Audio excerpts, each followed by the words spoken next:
Good. I think you're all here for the Boko Haram conference starting tomorrow, and so I appreciate your interest and attendance.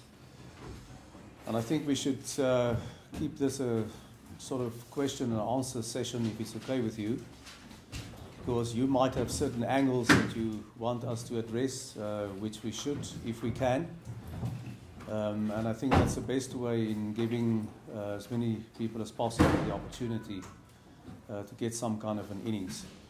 I unfortunately have to leave at about 11:30 for another interview, and I hope we will have enough time to cover some of the most important issues that will be addressed at the conference in the next 2 days. So the floor is open. I can just explain that I also have Dr. John-Mark Iyi. He is actually the kingpin in the organization of this conference. He's the post-doctoral fellow, research fellow at the Research Chair for International Law. He's a Nigerian, so he knows the internal politics and developments far better than I do. And of course, he's been very actively involved in the whole planning of this conference, and he will give you also kinds of insight information on what's going on. So the floor is open. Could you get its name again? Iyi, I-Y-I.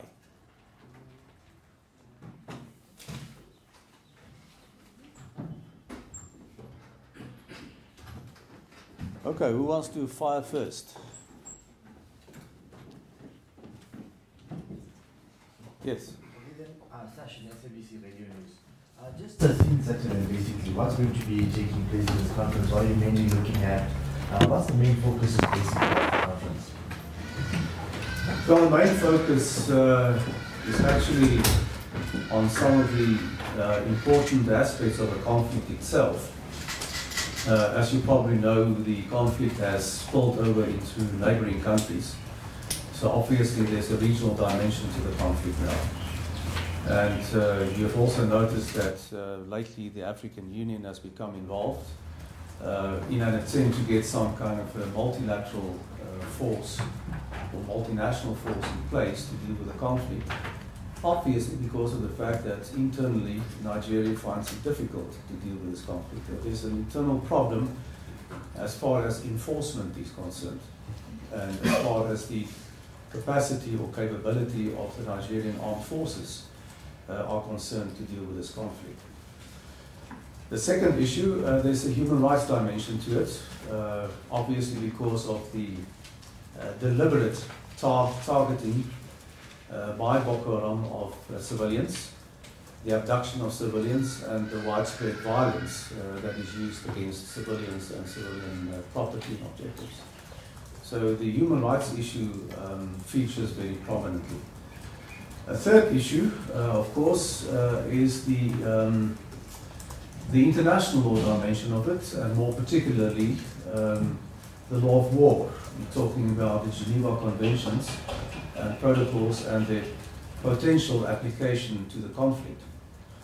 The reason why I mention that, if it is true, as we gather at this point in time, that Boko Haram is controlling parts of the territory of Nigeria, and that control enables them to launch attacks against Nigerian installations and targets. We are most probably sitting with an internal armed conflict situation in terms of the Geneva Conventions. What does that mean? It means that it is a situation that cannot be dealt with in terms of national law, like ordinary criminal law, whatever the case might be. And that brings a totally different dimension to the conflict. It means that all parties to that conflict, including Boko Haram and including the Nigerian armed forces, must perform their functions, and their enforcement must take place in terms of the Geneva Conventions.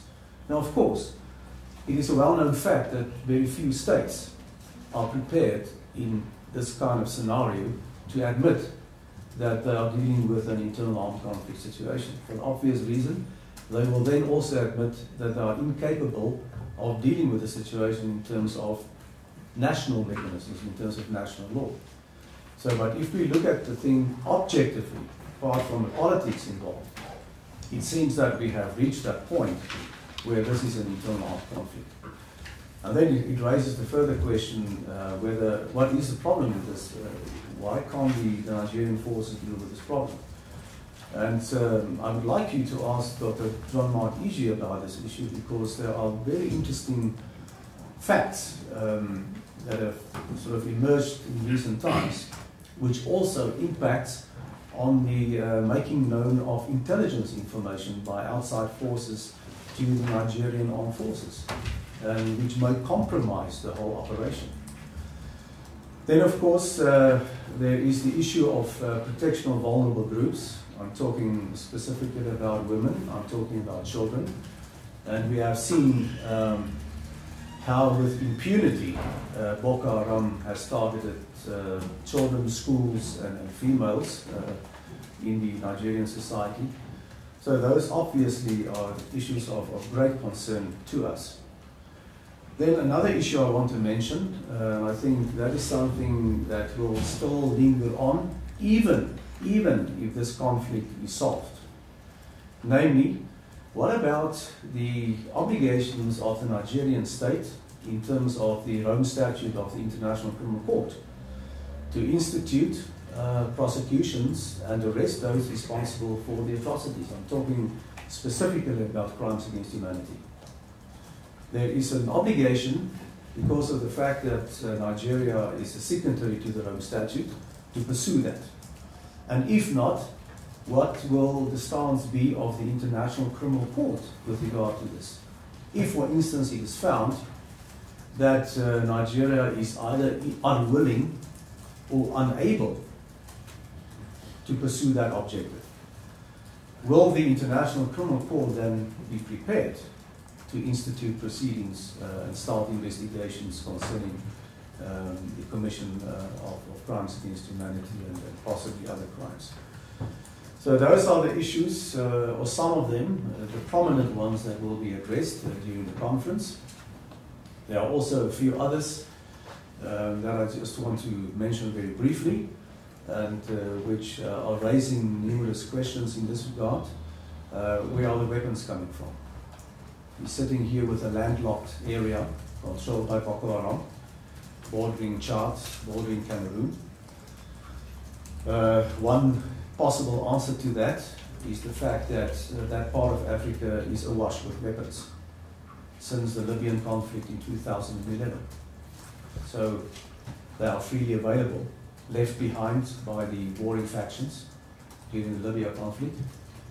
Those weapons were also used by the insurrectional movement in Mali a few years ago, where the French government had to intervene in order to address the conflict. And it's still a very sort of dicey situation at this point in time. So, can we assume that the weapons are coming from those sources? A second possible answer to that is the fact that these terrorist organizations are all interconnected. It's not a secret that Boko Haram has links with Al-Qaeda and possibly other terrorist organizations. So the borders in Africa usually are very porous. It's very easy to get weapons into a conflict area. That again raises the issue of the enforcement ability of the countries in that part of Africa and control over their borders and what is going on. It's all these factors that, that fuel the conflict and make it easy for organizations of this nature to keep on operating. Another question, where is the money coming from? I do not have an answer to that, but obviously in order to wage a war of this magnitude and sustain a conflict of this magnitude, you need money, apart from weapons. So those are questions, I think, that are crucial for assessing the situation and determining who else is involved in this conflict and for what objectives, for what purposes. I think this is some of the investigations that will still go on in the future in order to determine that. It is not a unique situation. Most armed conflicts in this part of the world are sustained by outside assistance and outside help. So I hope that at least in the 2 days that lie ahead, we will get some answers to many of these questions. John-Mark, anything else that you want to add to this? Not much. I'm just going to just provide a little bit of historical context to the emergence of Boko Haram and why it has become so deadly. The rise of insurgencies. Sorry, would you just mind moving a bit closer to the microphones? Thank you. The part of Nigeria where Boko Haram operates, like you are aware, is the northeast. Now, to a very large extent, this is basically more or less ungoverned territory. Ungoverned in the sense that the presence of government and government institutions in those regions are very weak, if at all they exist. So you have a situation where it is possible for Boko Haram to move from a place like Baga, for example, which is a border town between Nigeria and Cameroon, and operate in Nigeria, then retreat to Cameroon and then launch attacks. And so you have that kind of situation. And another thing I want to point out is Boko Haram mainly recruit their followers from the Kanuri ethnic tribe. Originally, they draw their followers from that Kanuri ethnic tribe. So you have an appeal to ethnic loyalty lying at the bottom of the rise of Boko Haram. So those are the few comments I would like to just add to the insurgents. Okay, we understand that Boko Haram is rife in Nigeria and neighbouring countries such as Chad and Cameroon. In regards to South Africa itself, do we have signs of Boko Haram being here? And if so, how rife is it and what are they actually doing and why are they here? Currently, there is no information on any significant or any other kind of presence of Boko Haram in South Africa. So I cannot give you a definite answer on that. So there is no visibility, there is no information available on them trying even to establish links here. But whether clandestinely there might be support in some or other way for Boko Haram and other terrorist organizations from South African soil is something to be contemplated. But at this point in time, we have no evidence to make any sort of assessment of the situation in that regard. The lady at the back. Oh yes, well, Bombi from Build newspaper. I just wanted to ask when the conference was starting and who were the other speakers between you and Dr. Iyi. It starts tomorrow at 9 o'clock and will stretch over 2 days. We will end Thursday afternoon about 5 o'clock. We have a good number of speakers from several African countries and also from Nigeria because of the fact, obviously, this is an African problem. And many countries in that part of the world are interested about the developments. So my assessment is, and John-Mark can confirm that the majority of speakers will come from other African countries. Then we also have speakers from Poland and from France. Yeah, of course, the speakers who will present all have different angles on this issue. So it will not only be focusing on the international aspects, of course we are very much interested in that, but quite a number of perspectives, even religious perspectives on this issue, will be addressed during the 2 days. David Smith of the Guardian newspaper in the UK. What do you think of the Nigerian government's handling of the whole Boko Haram crisis? Are there big problems with corruption, with not giving enough resources to the military, and so on? One obvious problem is, of course, the capability of the military to deal with this problem, and the problem relates to issues of low morale, lack of resources, and also there seems to be some kind of leaking of information from the armed forces to Boko Haram. And John-Mark will also confirm that that is one of the problems with making available to the armed forces intelligence information, because there is no control over where that information will end up. So in essence, it is an enforcement problem that has its roots in the armed forces itself. And I can assume that linked to that are quite a number of political issues, internal political issues also related to the upcoming elections, and that the contest that the current president is facing in the country.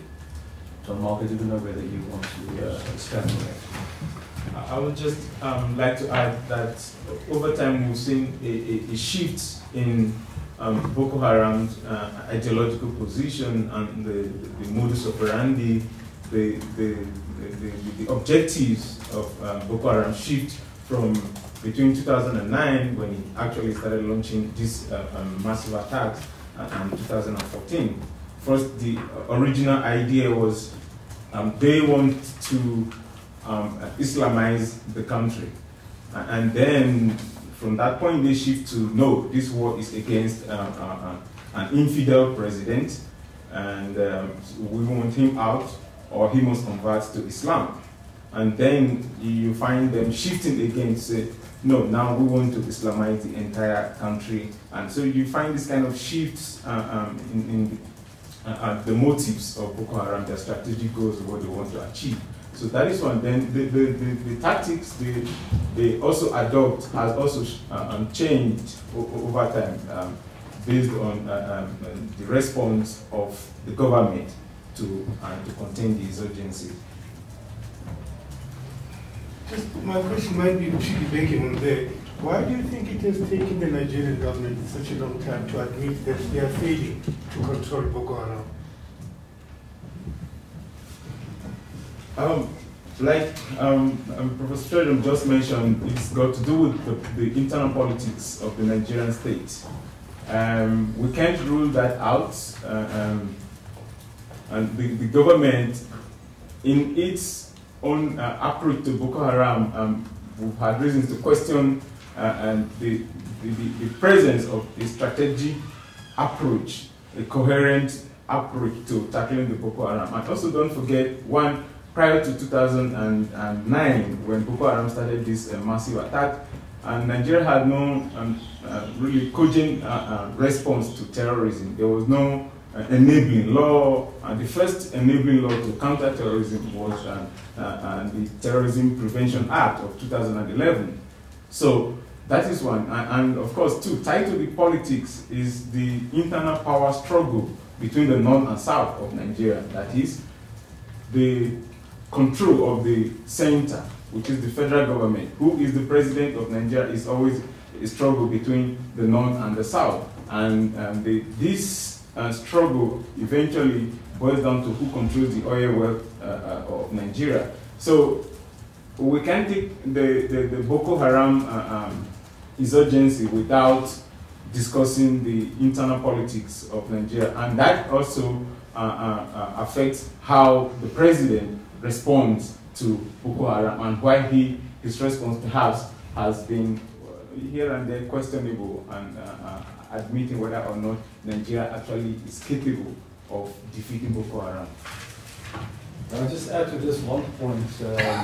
Up until last year, there was a fairly extensive misinformation campaign coming from the Nigerian authorities. You will recall the 200 school girls that were abducted some time ago. I think it was in April, May last year. Yeah. On regular occasions after that, we often heard spokespersons of the government saying that the capture of those responsible and the return of the 200 schoolgirls are imminent. They know that this government knows where they are, and that there is a plan to find them and to bring them back. That was announced on sort of major television channels, and I've observed that quite frequently. We still sit today without those girls being returned to their places of origin. In the meantime, Boko Haram has quite openly said that those girls have been sold off and married off long time ago. And I think this misinformation that has been going on for quite a while now illustrates the point made by John-Mark that it has to do with the internal power struggle that's going on. And that doesn't help anybody. It doesn't bring us closer to a solution, and feeding this information makes it extremely difficult to find out exactly who is in control of the situation, who is not in control of the situation. And it also, I think, is an insult to the individuals who have suffered as a result of that, and to their parents and family.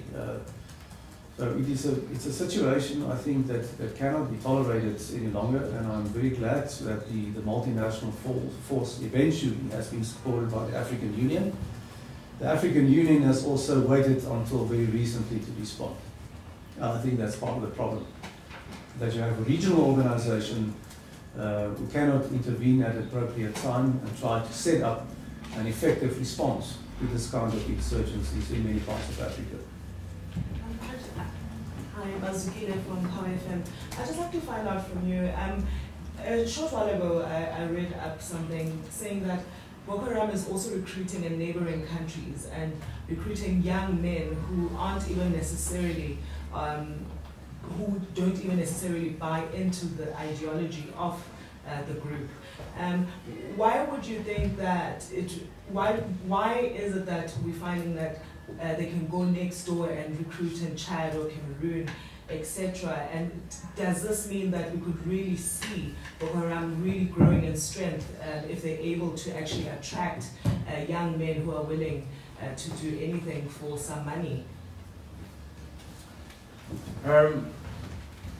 When you look at Boko Haram, you have to understand that the rise of the insurgency is a combination of elements: religious, ethnic, political, economic, and educational, all these elements put together. And if you look at the map of Nigeria, Chad, Cameroon, and Nigeria, the ethnic groups in that region share ethnic affiliation.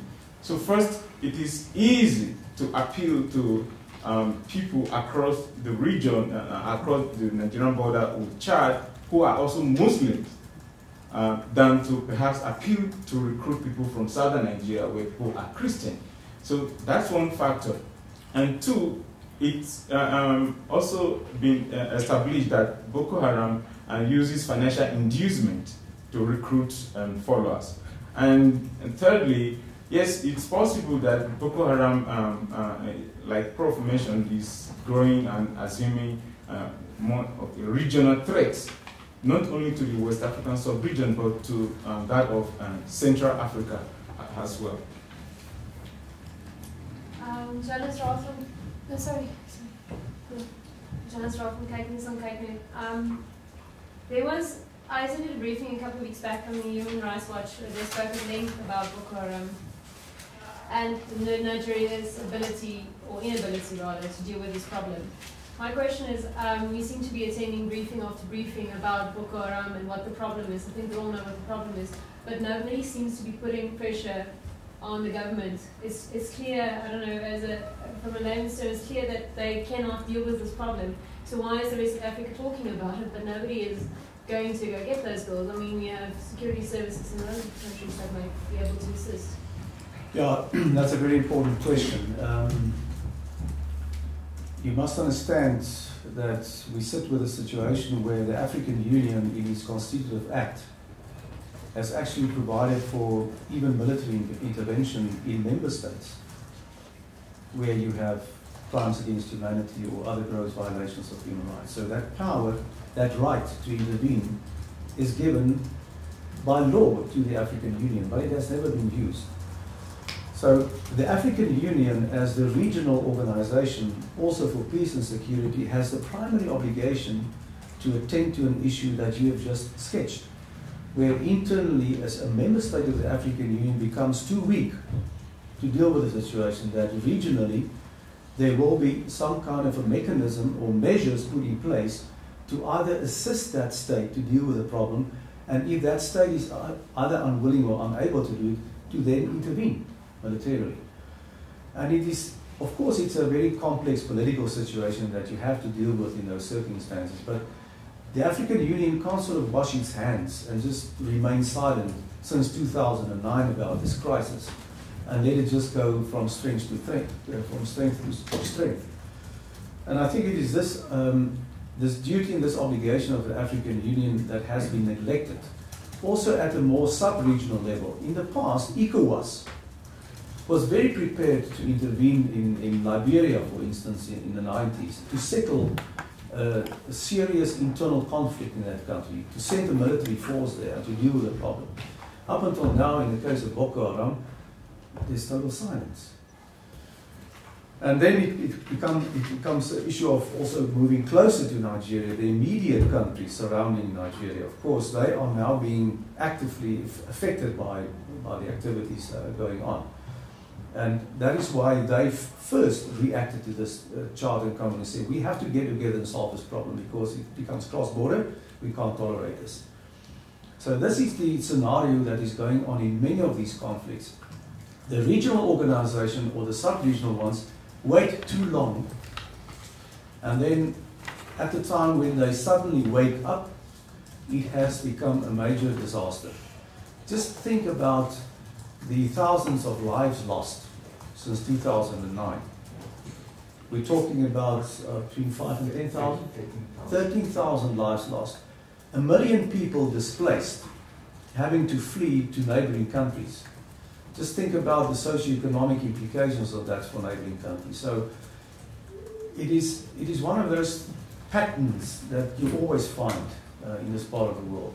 Instead of containing the conflict right at the beginning, it is allowed to grow and to become a kind of a monster which eventually spills over into neighboring countries.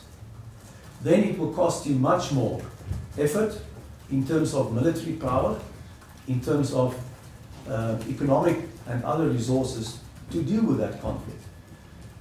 Not forgetting about the lives lost and the other socio-economic implications of the conflict. And it is that issue that needs urgent attention by the African Union.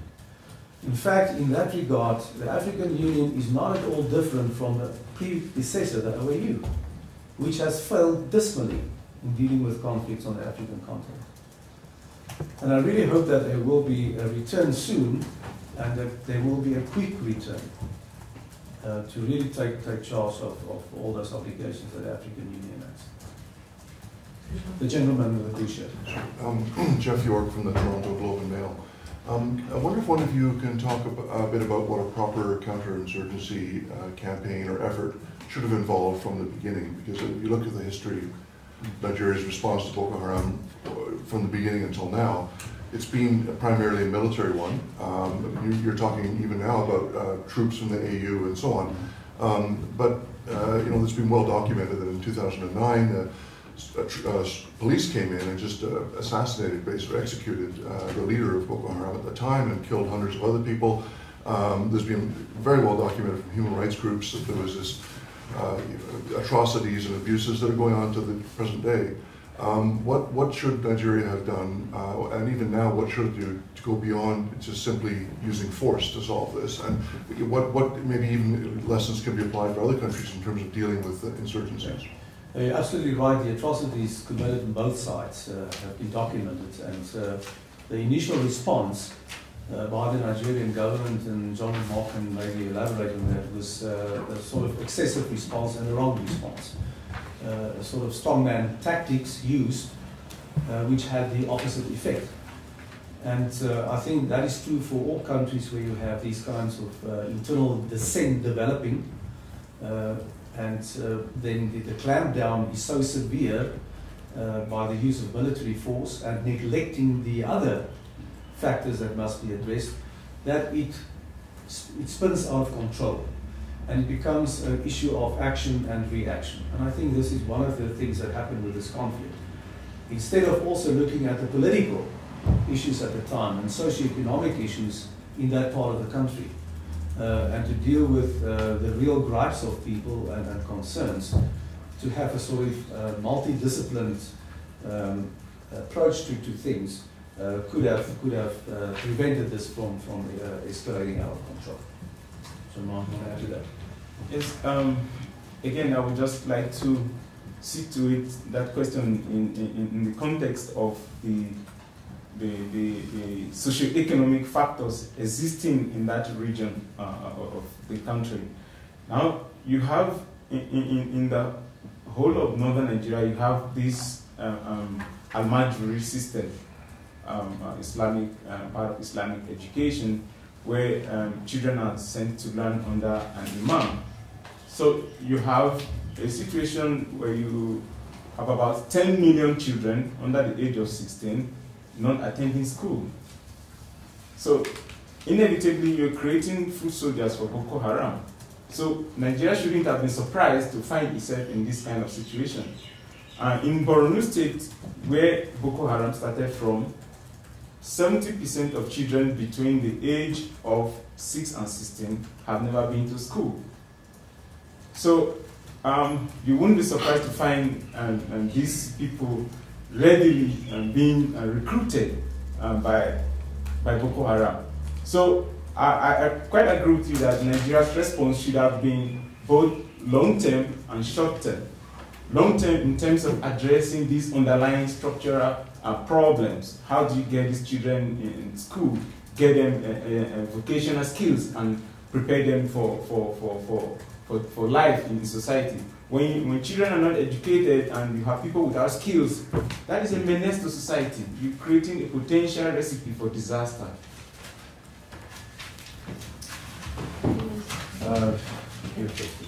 I see that during the conference you'll also be answering or asking the question, does Boko Haram have links to Al-Qaeda? What can you share with us about that?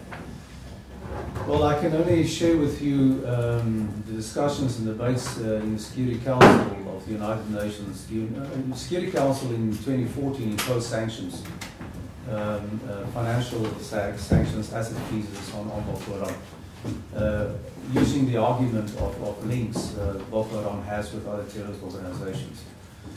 And that, I think, is one of the issues that we need also to think about, in the sense that the enforcement of the sanctions are not effective. Because if they were, the organization Boko Haram wouldn't have been in a position where they find themselves in today. So you must also take into account the situation on the ground. In that part of Africa, you have several terrorist organizations operating. Recently, you have the entrance of ISIS in Libya. You have in Libya, furthermore, a collapse of the state. Two different governments, one recognized, the other not, neither of them controlling any part of the country. The rest of the country in control of the militia forces. So you have a fragmentation of state systems in that part of Africa, which makes it extremely viable and easy for organizations to operate, to establish links, to operate cross-border, etc. So Boko Haram cannot operate in isolation. For resources of all kinds, it needs to have those links established, and it needs to rely on them. And what we have currently in that part of Africa is absolutely ideal for that kind of scenario to develop. From Film Week magazine. I just wanted to find out, I also saw that you'd be talking about the role of the neighbouring countries. What is their role exactly now? Well, their role will first be a military one, because they have to protect their borders. And we have seen with Cameroon and Chad, they've put together a force in collaboration with Nigeria to deal with the cross-border invasions and the pursuit of Boko Haram members. So the first response they have is a military one for obvious reasons. The other factors that need to be addressed, I think, as John-Mark has quite correctly pointed out, lie with the Nigerian government, to see that internally there's also a political solution to this, because militarily I doubt whether that will solve the problem entirely. You need a political situation in the country where it originates. I'm sorry, I see the time. I know you need to go, so I'm going to squeeze in a couple of questions first, if I may. Just back to the conference, what will make this conference different than discussions we've had over the past year on Boko Haram? What do you see the outcomes being of this conference? First of all. Secondly, what is the role of the media in aiding, I'm going to use aiding lightly, Boko Haram? Is it a way of sort of broadcasting their scare tactics, or is it actually helping to shed light, or is the media, and I can go further, social media actually aiding them? Can Africa solve its own problems in this case? Should we go broader than looking at the AU, where it's been slow off the cusp? Should we look at international? You mentioned speakers from France and Poland. Very interested to know what they're saying. But should we look at the European Union for help in this case, maybe? And then, why are people talking so much about ISIS but not as much about Boko Haram, both terrorist groups? Is it just where they are operating? Okay, first question about what will come from this conference. The conference will be attended also by military people from Nigeria and other high-ranking officials, and from other officials in that part of the world, and neighbouring countries and so on. And obviously they will take some of the messages that they have come across here back home. Secondly, some of the papers, and we will make a selection of the best ones, will be published. So I hope that this will also have a sort of domino effect, that the debate goes further, and that further responses will be invited as a result of that. Then your question about the role of the media. Of course, every radical, even if it's an individual or a group, loves the media, because that's the way you get your message across, and it has become much more easier nowadays with the social media, social networks, etc. And it's difficult to say whether there's aiding and abetting, if you want to use that word, by the media, but I mean by broadcasting what is happening. Of course, the organization like Boko Haram or any other reaches a certain audience. And whether that will have the effect they want is a debatable point. But I think the actual issue is, how does the media report on this? Is it responsible, is it objective, or whatever the case might be? I think that's the thing that the media must decide for itself. The issue about whether Africa can solve its own problems, I think one of the reasons why the international community is not getting involved, including the European Union, is because of the fact that shortly after the African Union was established, there was a statement by some of its leaders saying that the West and everybody else should keep out African solutions for African problems. It was at the time at the Sudan crisis in Darfur, where they were killing thousands of people. And as a result of that announcement, it was impossible to get an international force to deal with the conflict in Sudan.